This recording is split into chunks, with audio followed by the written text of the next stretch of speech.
اور سلام محمد اور آل محمد کے لیے۔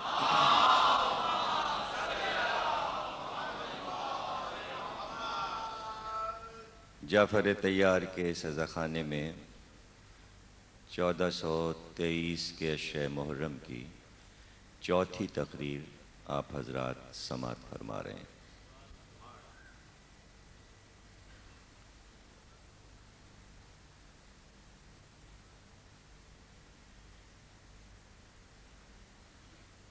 حضرت علی اور جہاد کے موضوع پر ہم مسلسل گفتگو کر رہے ہیں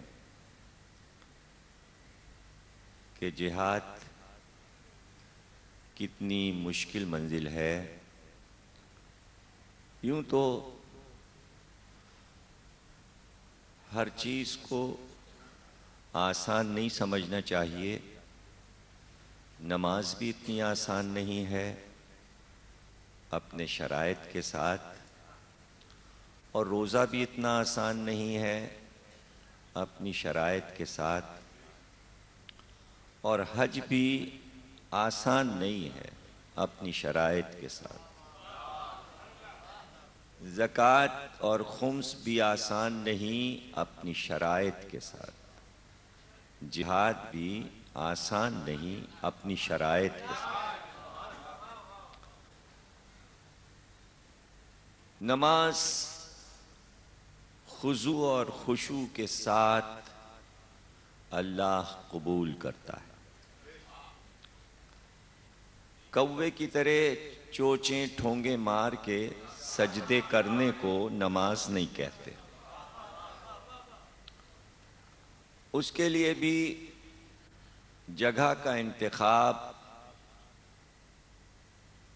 غصب کی ہوئی جگہ نہ ہو، ناجائز مکان نہ ہو، پاکیزگی اور طہارت ہو، اور اس کے ساتھ ساتھ طہارت نفس بھی ہو۔ پھر عبادت کا مزہ ہی کچھ اور ہے۔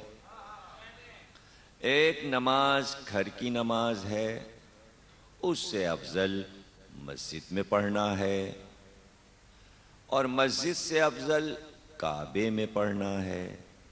کعبے میں اگر نماز پڑھی تو کیا کہنا، اللہ کے گھر میں نماز پڑھی۔ نماز پڑھنے والا کعبے میں نماز پڑھ رہا تھا، ایک تو کعبے میں پڑھ رہا تھا، پھر خضوع اور خشوع کے ساتھ پڑھ رہا تھا، فصاحت اور بلاغت کے ساتھ تلاوت بھی کر رہا تھا۔ مولا علی نماز دیکھ رہے تھے، جب وہ نماز پڑھ چکا تو بلایا، کہا یہ جو کچھ تو نے عمل ابھی کیا، دیکھیں نماز لفظ تو حضرت علی بول ہی نہیں سکتے، اس لیے کہ نماز تو بعد میں لفظ آیا ہے، یہ فارسی کا لفظ ہے۔ قرآن میں نماز کو صلاۃ کہتے ہیں، صلاتی۔ نماز تو ایران سے آیا، سلمان فارسی چونکہ فارسی بولتے تھے تو وہ ترجمہ کر کے کہنے لگے نماز، تو اب سارے مسلمان صلاۃ کو نماز کہتے ہیں۔ اور نماز بھی جو لفظ ہے وہ دو لفظوں سے مل کر بنا ہے، ایک نم اور ایک آز۔ نم اور آز، پارسی لوگ جب اپنے آتش کدے کے سامنے بیٹھ کے روتے تھے تو اس عبارت کو کہتے تھے نم آز۔ آز کہتے ہیں آگ کو، نم کہتے ہیں آنسوؤں کو۔ تو وہ یہ کہتے تھے کہ ہم اپنے نفس کی آگ اپنے آنسوؤں سے بجھاتے ہیں۔ نماز کا ترجمہ ہے نفس کی آگ کو آنسوؤں سے بجھانا۔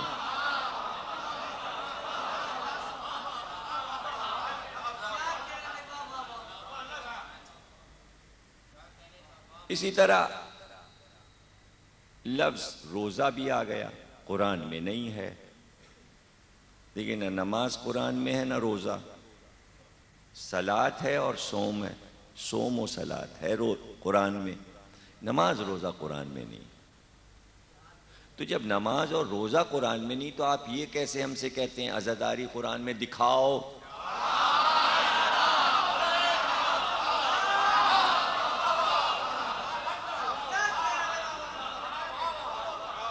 آپ کو معلوم ہوگا کہ عید کی نماز میں اقامت نہیں ہوتی نا، تو کیسے پکارتے ہیں؟ الصلاۃ، کئی بار پکارتے ہیں؟ ہاں دیکھیے ممتاز صاحب نے صحیح جواب دیا، یہ پڑھتے ہیں عید کی نماز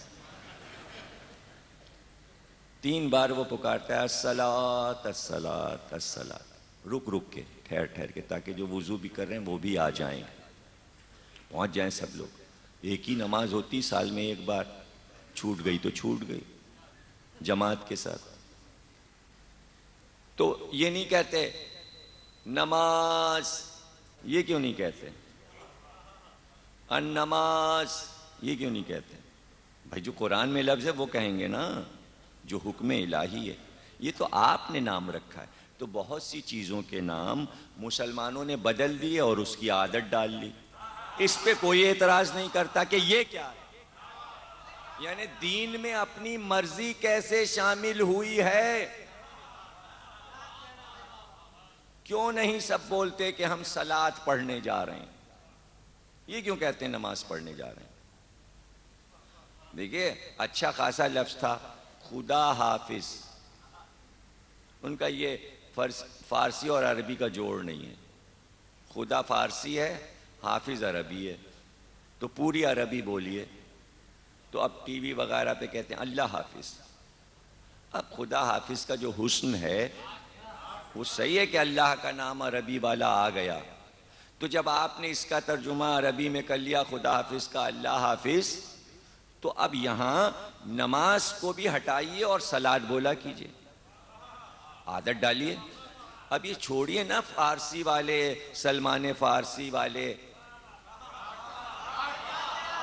اب ان لفظوں کی کیا ضرورت ہے؟ جب سلمان فارسی نہیں ہے تو ان کا لفظ کیوں استعمال ہو؟ لیکن باہر سلمان فارسی تمام فرقوں سے اپنا لفظ منوا گئے، تو جو اپنا لفظ منوا لے وہ محبت اہل بیت کیسے نہیں منوا سکتا ہے؟ یہ تو اپنی اپنی بات ہوتی ہے منوانے کی۔ تو نماز تو نہیں کہا ہوگا حضرت علی نے، صلاۃ کہا ہوگا، تو کہا یہ ابھی جو تو نے اللہ کی عبادت کی اور صلاۃ کو ادا کیا، تو یہ بتا اس کی تعویل سے واقف ہے؟ اس نے کہا کیا نماز کی بھی تعویل ہے؟ تو حضرت علی نے کہا حضور پہ کوئی تنزیل ایسی نہیں ہے جس کی تعویل نہ ہو۔ اب آسان کر دوں میں تنزیل و تعویل کو تاکہ بچے بھی سمجھ لیں۔ حضرت علی نے کہا کوئی ظاہر میرے نبی پہ ایسا نہیں ہے جو نازل ہوا ہو اس کا باطن نہ ہو۔